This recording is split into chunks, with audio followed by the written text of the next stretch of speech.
Kaixo artistak, ze moduz, prest zaudete erakusleak ikasteko? Ez dakit zein puntuta baino ulertzen dituzuen, baina hemen ikusten duzuenez, erakusleak erakusteko erabiltzen ditu. Erakusteko zer? Hurbiltasuna ala urruntasuna. Ez delako gauza bera, hemen dagoen pertsona edo han dagoena, ezta? Bestela erdian dagoena esain urrun eta esain hurbil hor dago, ezta? Beraz, nola esaten dira erakusleak?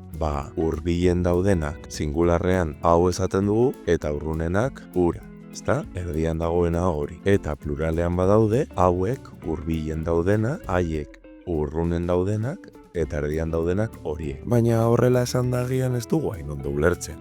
Beraz, sei esaldirekin asko hobeto ulertuko dugu. Hemen dagoen pertsona hau, hor dagoen pertsona hori, eta han dagoen pertsona hura. Bestela, pluralean baldin badaude, hemen dauden pertsona hauek, hor dauden pertsona horiek eta han dauden pertsona haiek. Oraintxe bertan, gelan baldin bazaudete, gelan pentsatu. Hemen daukadan laguna hau da, ezta? Lagun hau, edo bestela esan alduzue, hau nire laguna da. Hori nire laguna da. Eta ura beste txokoan dagoena, nire laguna da. Bestela txokoan pertsona gehiago baldin badaude, txoko honetan, hemen, hauek nire lagunak dira, edo nire taldekoak dira, ezta? Txoko horretan daudenak, hor daudenak, horiek nire lagunak dira, edo bestela, beste txokoan dauden horiek nire taldekoak dira. Eta ja azkena, han dauden pertsonak, beraz, pertsona haiek